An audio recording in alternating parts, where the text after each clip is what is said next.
وعلی سید الانبیاء والمرسلین وعلی آلہ واصحابہ اجمعین۔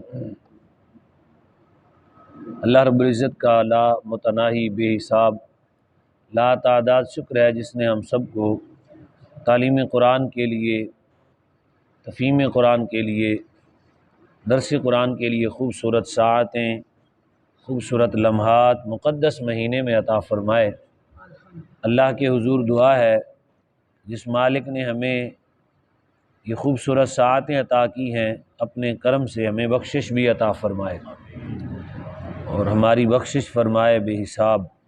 قرآن مجید کی تعلیم اور اس کی تدریس اور اس کی تفہیم میں برکتیں اور ابلاغ و تبلیغ میں رحمتیں نصیب فرمائے۔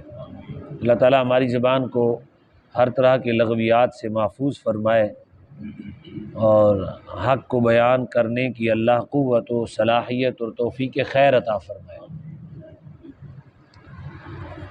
ہم نے آیت نمبر 32 تک پڑھ لیا تھا، آج آیت نمبر 33 ہے ہماری۔ تو دوستوں نے کہا کہ پہلے ہم عربی مل کے پڑھ لیا کریں گے تاکہ ہماری جو عبارت ہے وہ بھی درست ہو جائے۔ اس سے قبل میں آپ کو ایک عرض کر دیتا ہوں، اللہ رب العزت کی، اللہ کا جو علم ہے نا، علم وہ ہمارے ہاں علم وہ ہوتا ہے کہ جو چیزوں کو احاطہ کرے تو تب علم بنتا ہے نا، یعنی ہمارا علم محتاج ہے چیزوں کا، ہوا نا؟ علم کیسے آپ حاصل کریں گے؟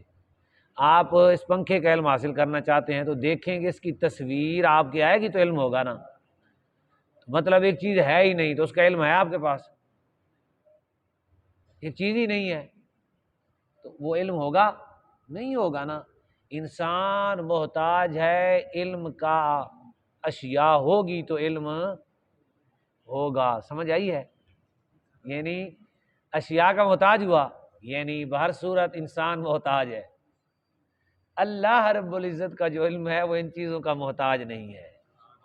کیا بات ہے! کیسا ہمارے پاک رب کا علم ہے، وہ ان چیزوں کا محتاج نہیں ہے۔ چیزیں محتاج ہے، اللہ کا علم ان چیزوں کا محتاج نہیں ہے۔ یہ ہے ہمارے پاک رب کا علم۔ اب جو ہم نبی کریم صلی اللہ علیہ وسلم کا مقدس علم تسلیم کرتے ہیں اور ہمارے عقیدے میں شامل ہے، ایک بات کی وضاحت ہو جائے تو تقریباً اختلاف ختم ہو سکتے ہیں۔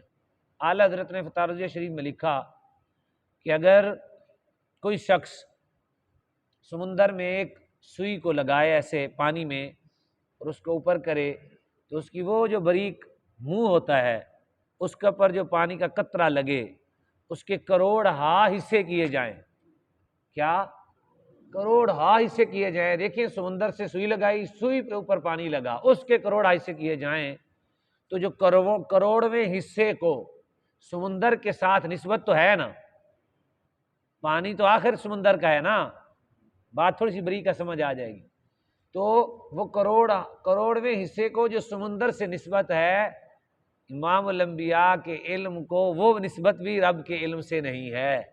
تمثیل میں، مثال میں اللہ کا علم اتنا وسیع ہے۔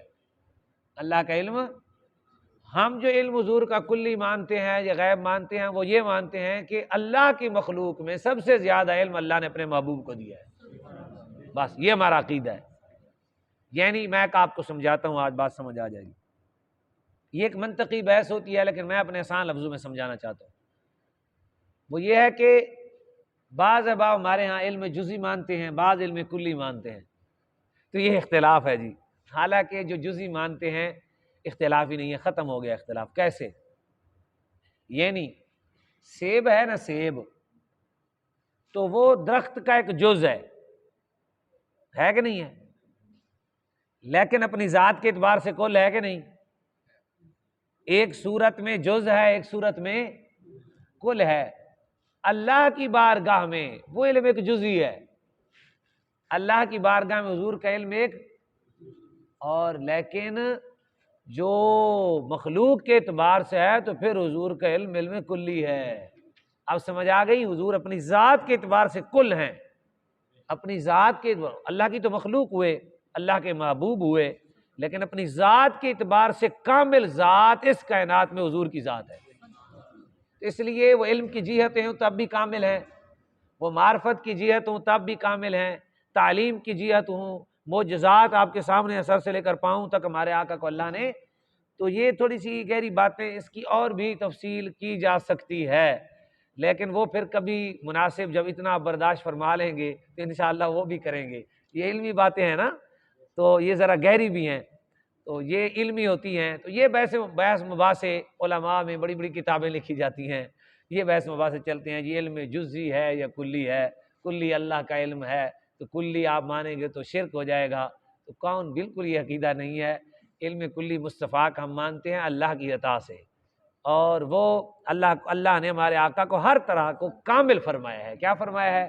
تو کامل جو فرمایا اس وجہ سے ہم کہتے ہیں ہمارے آقا جو جہاں تک نبی کریم صلی اللہ علیہ وسلم نے خاموشی اختیار فرمائی، کہیں حضور کی شان ہے کہ کہیں اللہ کی شان ظاہر ہوئی، حضور خاموشی اختیار فرمائی، تو اس میں بھی علماء دو طرح کے ہیں. بہرحال مجھے جو پسند ہیں وہ یہ ہے، اور بڑا دل کو لگتا ہے. بہرحال میں ایک ناچیز آدمی ہوں، کچھ بھی نہیں ہوں، لیکن ایک محبت کی بات ہے نا، تو وہ یہ ہے کہ قرآن مجید کی جیسے تکمیل ہوئی تو حضور کا علم بھی کامل ہو گیا.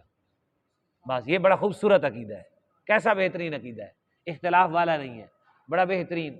جیسے ہی قرآن پاک مکمل ہوا تو کیونکہ سارے علوم قرآن پاک میں ہیں، کائنات کی ہر چیز کا علم قرآن پاک میں ہے، تو جیسے قرآن پاک کامل ہوا مصطفیٰ کا علم بھی کامل ہو گیا. تو بات ختم. اگر پیچھے جہتوں میں کہیں کوئی اعتراضات بنتا ہے تو وہ بھی ختم ہو گیا.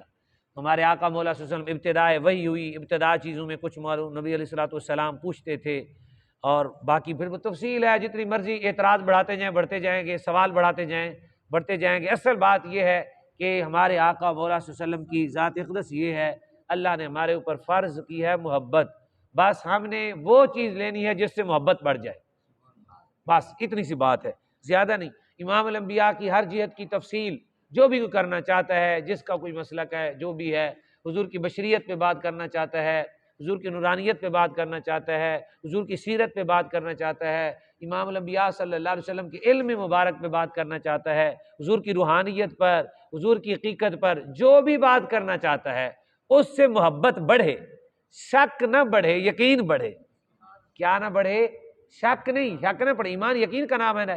انما المؤمنون الذین آمنوا باللہ ورسولہ ثم لم یرتابوا.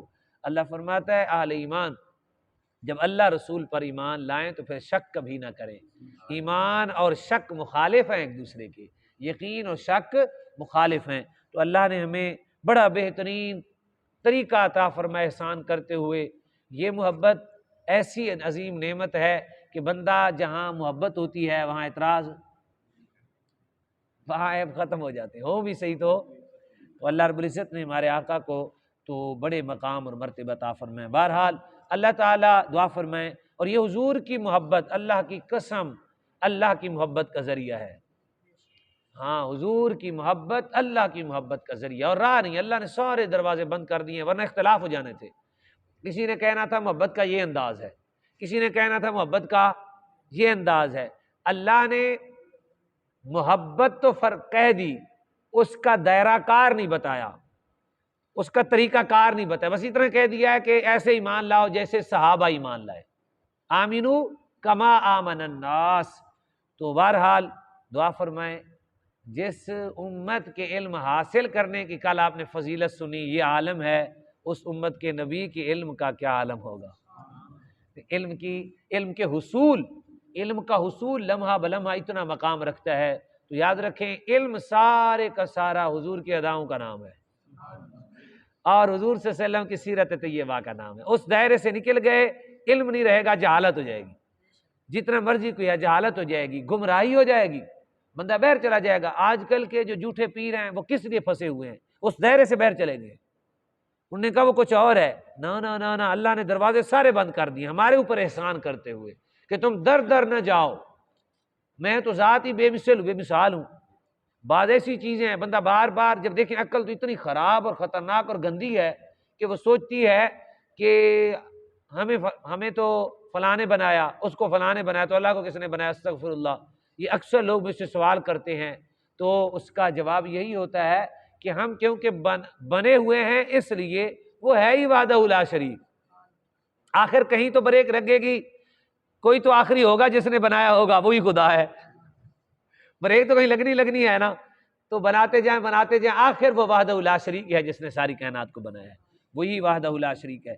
تو بہرحال اللہ تبارک و تعالیٰ کا